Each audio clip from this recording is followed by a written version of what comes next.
सिटीजनमध्ये आपलं स्वागत। 8 मार्च हा महिला जागतिक दिन म्हणून साजरा केला जातो। हा महिलांचा जो प्रवास आहे इथपर्यंत पोहोचण्याचा, जागतिक दिन साजरा करावा इथपर्यंत पोहोचण्याचा जो हा प्रवास आहे, यामध्ये अनेक महिलांचं योगदान राहिलेलं आहे। विशेषतः शिक्षण क्षेत्र, आज महिला वेगवेगळ्या क्षेत्रामध्ये काम करत आहेत, मोठ्या पदावरती काम करत आहेत, ही क्षेत्र त्यांनी काबीज केलेली आहेत। तर शिक्षणातून हा जो मार्ग जातो, आपल्याकडे सावित्रीबाई फुले असतील ज्यांनी महिलांना शिक्षण देण्यासाठी अंगावर शेणमाती लोकांनी फेकली त्यांच्या।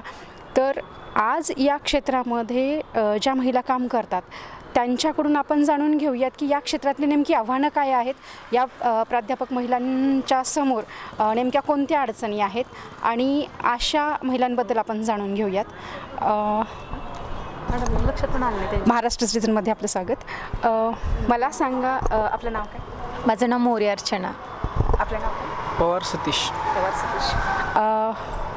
आपण या महाविद्यालयामध्ये शिकता, तर आपल्या आवडीचे प्राध्यापिका कोण आहेत? सुनीता सांगोले मॅडम। सुनीता सांगोले मॅडम। काय आवडतं नेमकं सुनीता सांगोले मॅडम? एक तर त्यांच्याविषयी सांगायचं म्हणलं तर मूर्तिलान आणि कीर्तिमान असं त्यांचं व्यक्तिमत्व आहे। सगळ्या मुलींना शिक्षणाच्या प्रवाहामध्ये आणण्यासाठी आणि प्रवाहामध्ये टिकून ठेवण्यासाठी आणि त्या प्रवाहाबरोबरच नोकरी क्षेत्रात सुद्धा विद्यार्थी कसा घडावा आणि या कॉलेजमधून घडल्यानंतर तो नोकरीच्या क्षेत्रामध्ये कसा आपल्याला स्वतःला सिद्ध करावा, याची शिकवण मॅडमच्या अध्यापनातून आम्हाला तर खूप सहजतेने मिळते। मॅडमविषयी बोलायचं झालं म्हटलं तर मॅडम हे सगळ्या विद्यार्थ्यांना सोबत घेऊन किंवा वेगवेगळे शिक्षण सोडून इतर त्याविषयी मॅडम सोबत घेऊन चालतात, वेळोवेळी मार्गदर्शन करतात विद्यार्थ्यांना। सगळ्यांना सोबत घेऊन चालणाऱ्या या मॅडमबद्दल आपण जाणून घेऊयात। शिक्षणाच्या क्षेत्रामध्ये येणाऱ्या अडचणी, आताच विद्यार्थ्यांनी सांगितल्याप्रमाणे या सांगोले मॅडमबद्दल आपण जाणून घेऊयात। या मॅडम नेमक्या कशा आहेत आणि इतक्या विद्यार्थीप्रिय या मॅडम का झालेल्या आहेत। तरी आपल्याला प्राध्यापिका सांगोले मॅडमचं नाव सुचवलं आहे, पाहूयात प्राचार्य कुणाचं नाव सुचवत आहेत, प्राचार्यांच्या नजरेमध्ये सांगोले मॅडमबद्दल काय बोलत आहेत किंवा त्यांचं नाव घेत आहेत का, नेमकं कुणाचं नाव घेत आहेत आपण पाहूयात मध्ये जाऊन। महाविद्यालयामध्ये होणाऱ्या ज्या वेगवेगळ्या ॲक्टिव्हिटीज होत्या त्या ॲक्टिव्हिटीजमध्ये त्या सहभागी असायच्या। चांगली विद्यार्थिनी म्हणून त्या सर्वांशी परिचित होत्या। मराठी विषयामध्ये त्यांनी PhD ही पदवी प्राप्त केली आणि योगायोग असा की याच महाविद्यालयामध्ये मराठी विषयाची जागा निघाली आणि अगदी गुणवत्तेच्या निकषावर स्वामी रामानंद तीर्थ मराठवाडा विद्यापीठाच्या निवड समितीने त्यांची याच महाविद्यालयामध्ये प्राध्यापक म्हणून निवड केली। लातूरचं सुप्रसिद्ध असलेलं दयानंद शिक्षण संस्था या संस्थेच्या कला महाविद्यालयामध्ये प्राध्यापिका असलेल्या सुनीता सांगोले मॅडम आज आपल्यासोबत आहेत। नमस्ते मॅडम। नमस्कार। महाराष्ट्र सिटीजनमध्ये आपलं खूप खूप स्वागत। सर्वप्रथम तुम्हाला 8 मार्च जागतिक महिला दिनानिमित्त खूप खूप शुभेच्छा। मॅडम, आज तुम्ही ज्या पदावरती आहात प्राध्यापिका म्हणून तुम्ही मुलांना शिकवत आहात, तर हा तुमचा आत्तापर्यंतचा जो प्रवास आहे, एकूणच प्रवास, तर याबद्दल काय सांगा ना मला?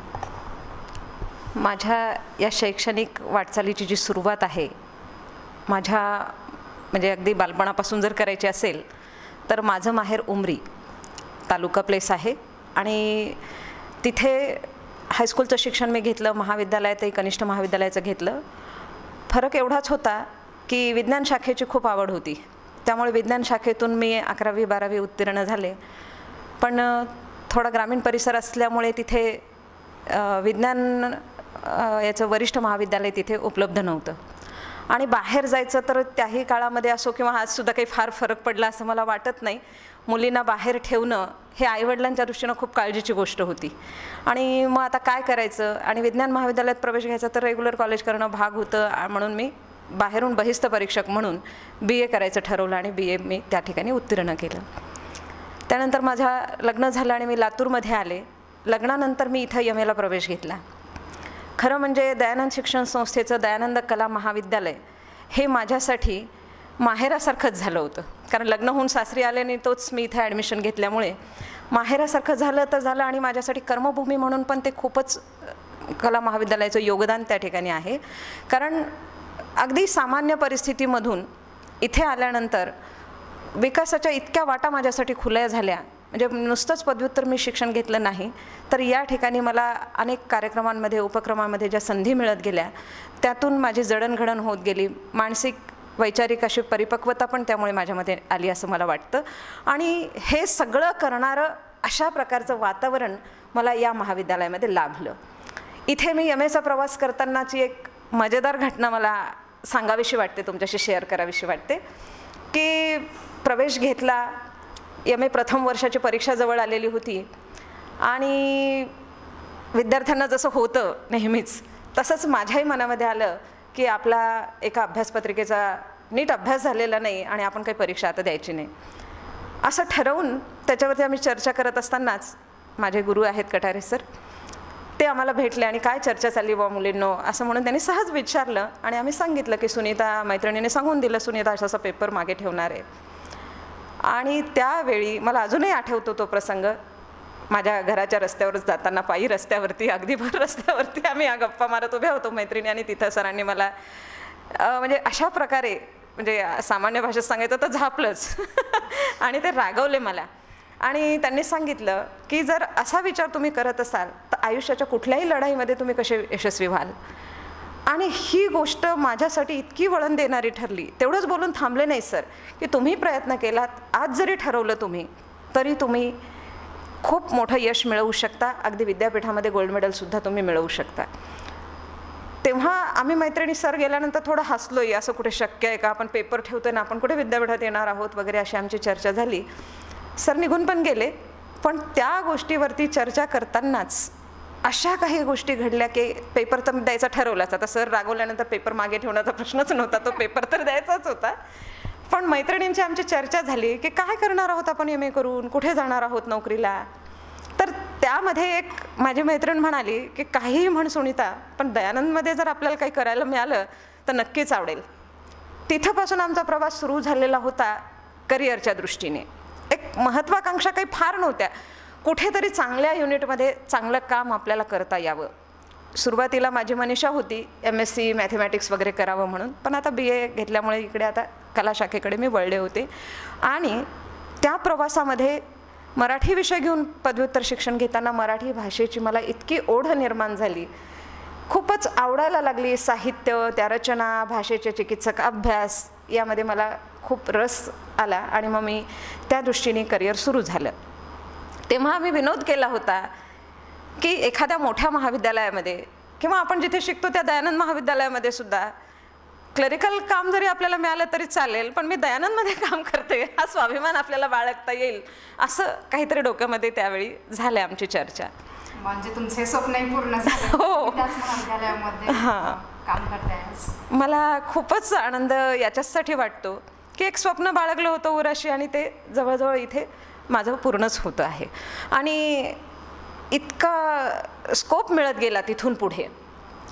शिक्षण संपलं इथे, कारण या शहरामध्ये नोकरी करताना लातूर शहर तसं शैक्षणिक पॅटर्नसाठी म्हणून इथे खरंच वातावरण निर्मिती खूपच चांगली आहे. म्हणजे तुमचा जास्तीत जास्त वेळ हा महाविद्यालयातल्या मुलांसोबत जातो, विद्यार्थ्यांसोबत जातो. तर आजची ही पिढी, मुलं आणि मुली परस्परांकडं बघण्याचा त्यांचा दृष्टिकोन काय किंवा त्यांच्यामधली जी बॉन्डिंग आहे ती नेमकी कशी जाणवते तुम्हाला? म्हणजे जेव्हा तुम्ही महाविद्यालयामध्ये शिकत होतात तेव्हाचं महाविद्यालयीन वातावरण आणि आजचं महाविद्यालयीन वातावरण यामध्ये नेमका कोणता फरक आपल्याला जाणवतो? मी शिकत असताना महाविद्यालयामध्ये मुलामुलींचा आमचाही मोठा ग्रुप होता पण यांच्यामध्ये बॉन्डिंग अशा प्रकारचं होतं की या मुलींच्या ग्रुपमध्ये म्हणजे सुखदुःख असो, कोणत्या अडचणीची वेळ असो, आपापर भाव कधी आलाच नाही. खूप मोठी महत्त्वाकांक्षा आमच्याकडे नव्हती, मिळेल तेवढ्या साहित्यामध्ये कष्टाने मात्र आम्ही करायचो. अलीकडच्या पिढीमध्ये मला एक जाणवतं, इथंही ग्रुप चांगले आहेत, विद्यार्थी समरस होतात, पण यांना आमच्यापेक्षा थोडी अधिकची मुक्तता आता मिळालेली आहे. घरातल्यांची मॅच्युरिटीच्या दृष्टीने असेल, आर्थिक संपन्नतेच्या दृष्टीने असेल, म्हणजे याचा अर्थ पैसे नव्हते असा भाग नव्हता, पण पूर्वी खर्च करण्याची तितकी प्रवृत्ती नव्हती. कोणत्या गोष्टीवरती किती खर्च करायचा असे काहीतरी संस्कार मनावरती मध्यमवर्गीय झालेले असायचे की आपण फारसा करायचा नाही वगैरे. त्याच्यामुळं अक्षरशः एखादा काव्यसंग्रहसुद्धा घ्यायचा असेल, झेरॉक्सला पैसे कशाला घालायचे म्हणून आम्ही काव्यसंग्रह लिहून काढायचो. त्याचा काही फायदा होतच असेल निश्चितच. त्याचा फायदा असा झाला, काही प्रमाणात अक्षर जरा जास्त वाचनीय झालं हे एक फायदा झाला. आणि कविता पाठांतरच होऊन गेलं. लिखाणामुळं काय झालं की हाताला लिहिण्याचा सराव, वेग वाढला. आणि खरं सांगते मी की लिहिताना माणूस जितकं चिंतन अधिकचं होतं ना, वाचनापेक्षा सुद्धा एकदा लिखाण केल्यानंतर तुम्ही त्या गोष्टींवरती खूप विचार करता, चिंतन होतं आणि त्याचा निश्चित मला उपयोग झाला. इथं करिअर करत असताना किंवा या विद्यार्थ्यांच्यामध्ये मिसळताना मला अजून एक आनंदाची बाब वाटते की महाविद्यालयीन विद्यार्थी अगदी तरुणाई माझ्या आजूबाजूला वावरत असते. अगदी घरात कितीही मी म्हणजे चिंतेत असेन, एखाद्या वेळी काही अडचणीची वेळ असेल, नर्व्हस झाले असेल कोणत्या कारणाने, पण एकदा का महाविद्यालयात या मुलांच्या गराड्यांमध्ये आलो की सगळं काही विसरायला होतं. हे विद्यार्थी इतकं मोटिवेशन देतात, इतके प्रेरणादायी असतात, त्यांचे हसरे चेहरे, त्यांच्या डोळ्यातून दिसणारे भाव. आणि शेअरिंगसुद्धा मला वाटतं आमच्या पिढीपेक्षा सुद्धा नव्या पिढीमध्ये शेअरिंग हा प्रकार उलट वाढलेला आहे. आजही आपल्याकडं म्हणजे एक ठराविक नोकरी वगैरे करावी असंच एक पालकांचं बघण्याचा दृष्टिकोन असतो शिक्षणाकडे. म्हणजे इतर क्षेत्रामध्येही आपल्या मुलाचं करिअर आहे, हे थोडंसं आणखीनही त्या बाबतीत जागृती होण्याची गरज आहे असं वाटतं. हो, अगदीच ती जागृती व्हायलाच हवी. माझ्या पिढीमध्ये आणि आजच्या पिढीमध्ये मला एक अंतर जाणवतं, ते म्हणजे आजची पिढी पॅशनने जगू इच्छिते आणि पॅशनने जगायचं तर त्यांच्या करिअरचे विषय ते निवडतील, ही मुभा आपण त्यांना द्यायलाच लागते असं मला वाटतं. आणि त्याच्यासाठी पूरक वातावरण मात्र पालकांकडे किंवा आपल्या घरामध्ये, कुटुंबांमध्ये आजही दिसत नाही. पण अशा वेळी दुवा असतो, आपण म्हणजे आम्ही प्राध्यापक त्याच्यामधला दुवा असतो असं मला वाटतं, एक कडी असते. आणि बरेचसे सांस्कृतिक विभागाचे आमचे विद्यार्थी आहेत की ज्यांनी आसावरी आहे किंवा बालाजी सूळ आहे, बिराजदार म्हणून एक मुलगा आहे, यांच्या सीडीज, व्हिडिओज आणि चित्रपटांमधून सुद्धा विद्यार्थ्यांनी कामं केलेली आहेत. असे विद्यार्थी त्या ठिकाणी घडलेले आहेत. तुम्ही आता सांगितलं की आजची पिढी ही खूप पॅशनने जगते आहे, तर मला सांगा की ही जी आपल्याकडची शिक्षण व्यवस्था आहे, ती शिक्षण व्यवस्था त्यांच्यासाठी पूरक आहे असं वाटतं का? आणि ह्या शिक्षणाची दिशा आणि दशा नेमकी कशी आहे असं तुम्हाला वाटतं आणि कशी असायला हवी? आज शिक्षण पद्धतीमध्ये किंवा अभ्यासक्रमांच्यामध्ये तर वरच्यावर बदल होत राहतात, पण मला एक गोष्ट प्रकर्षाने जाणवते की अभ्यासक्रम जे आहेत व्यवसायाभिमुख होण्याच्या दृष्टीने, म्हणजे मी स्वतःही आता नांदेड विद्यापीठाच्या अभ्यास मंडळावरती सध्या कार्यरत आहे, गुलबर्गा युनिव्हर्सिटीमध्ये मी काम केलेलं आहे, पाहुणा म्हणून या ठिकाणी धारवाड युनिव्हर्सिटीमध्ये सुद्धा मी अभ्यास मंडळाचं काम पाहिलेलं आहे, किंवा परीक्षा पद्धतींमध्ये UGCच्या अनेक गोष्टींच्यामध्ये मी समाविष्ट असते. तिथे माझ्या निदर्शनास एक गोष्ट आलेली आहे, अभ्यासक्रमाची जी रचना आहे तिच्यामध्ये व्यावसायिकता आणण्याचा प्रयत्न झाला आहे, पण ती मूळ चौकट आहे ती चौकटच काही प्रमाणामध्ये बदलायला हवी आहे. पण त्या चौकटीचा साचा जो असतो तो मोडायला काही अजूनही कणा तयार होत नाही, लोक तयार होत नाहीत. परिणामी काय होतं, आम्ही शिक्षण तर देतो व्यवसायाचं, पण त्याच्या काय म्हणतात त्याला प्रात्यक्षिकासह कलाशाखेत तरी की एखादा व्यवसाय शिकवायचा तर त्या व्यवसायामध्ये तो प्रवीणच झाला पाहिजे मुलगा, अशा प्रकारचं प्रशिक्षण देण्याला मर्यादा पडतात. याचं कारण इन्फ्रास्ट्रक्चरचं पण असतं. ग्रामीण भागात जर पाहिलं आपण तर हे उपलब्धता नसते.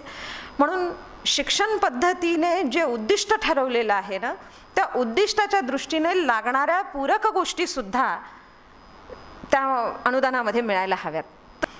एक बदल शिक्षण प्रणालीतला अजून कौशल्य आधारित शिक्षणक्रम स्वामी रामानंद तीर्थ विद्यापीठाने सुरू केलेला आहे आता. तो कौशल्याचा अभ्यासक्रम विद्यार्थ्यांना पॅशननी विषय निवडीसाठी खूप पूरक आहे. म्हणजे कोणत्याही, म्हणजे विज्ञानाचा विद्यार्थी असला आणि त्याला कला शाखेतल्या एखाद्या गोष्टीमध्ये रस असेल, साहित्य कविता निर्मितीमध्ये, तर तो त्या पद्धतीनं निर्मिती करण्यासाठी म्हणून साहित्य हा विषय निवडून इकडचा एक विषयसुद्धा घेऊन परीक्षा देऊ शकतो. डिग्री आता फक्त विज्ञान, फक्त वाणिज्य, फक्त कला असं नाही. कलेच्या विद्यार्थ्यालाही विज्ञानातल्या एखाद्या विषयामध्ये जर आवड असेल, समजा एखाद्या विद्यार्थिनी असेल, तिला होम सायन्स आवडतं, तर विज्ञानाचा एक विषय घेऊ शकते ती. अशा पद्धतीचं जी रचना झालेली आहे ही म्हणजे अगदी सकारात्मकतेचं पाऊल आहे असं मला वाटतं. शिक्षणाचं साधनंसुद्धा बऱ्यापैकी आता डिजिटल साधनांचा वापर होतो आहे. तर शिक्षण पद्धती आणि तिचं अवलंबन किंवा तिचं प्रत्यक्षातली उपयोगिता वाढवण्यासाठी डिजिटलायझेशन पण खूप महत्त्वाची गोष्ट ठरलेली आहे. ग्रामीण भागातून दयानंद महाविद्यालयामध्ये बरेच विद्यार्थी शिक्षण घेण्यासाठी येतात. तर आपलं महाविद्यालय खास करून महिलांच्या सक्षमीकरणाबाबत किंवा त्यांच्या सुरक्षिततेबाबत काय काय उपक्रम राबवतं?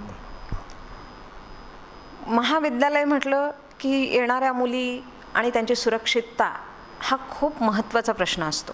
कारण अलीकडे शिकवू लागलेले आहेत पालक, पण झालं असं आहे की मुली घराबाहेर पडायला लागलेल्या आहेत, शिक्षणही चांगल्या पद्धतीनं त्या घेत आहेत, पण अडचणींची जी वाट आहे ती काही सरलेली नाही आहे. समाजाने स्त्री बदललेली आहे, तिला स्वत्वाची जाणीव झालेली आहे. आपण शिक्षण केलं पाहिजे, आपल्या पॅशनने आपण जगलं पाहिजे, स्वाभिमानाने जगलं पाहिजे, हे सगळ्या भावना तिच्यात निर्माण झालेल्या आहेत. पण या धर्तीवरती समाजाचा दृष्टिकोन जर पाहिला तर समाजामध्ये मात्र आजसुद्धा तिला माणूस म्हणून स्वीकारण्याची प्रवृत्ती नाही. माणूस म्हणजे स्त्री पुरुष समानता या अर्थाने मी म्हणते की दुय्यमत्व जे दिलं गेलेलं आहे ते दुय्यमत्वच लादलं जातं. मग होतं काय की तिच्याकडे बघण्याचा जो दृष्टिकोन आहे तो दूषित होतो, भोगवस्तू म्हणून बघितलं जातं. तिच्या कर्तृत्वाचा विचार करून स्त्रीकडे पाहिलं पाहिजे ही भूमिका हे जनमानस जोपर्यंत तयार होत नाही तोपर्यंत ती सुरक्षित राहू शकत नाही. तर यासाठी म्हणून महिलांनी, मुलींनी सक्षम होणं अतिशय काळाची गरज आहे. मला तर वाटतं बाहेर पडणाऱ्या प्रत्येक महिलेनं, आणि एक मला अजून गोष्ट म्हणजे म्हणावी की म्हणू नये असं वाटत होतं, पण ती मला जाणीवपूर्वक ही जर मुलींच्यापर्यंत पोचली, महिलांच्यापर्यंत पोचली तर आवश्यक आहे.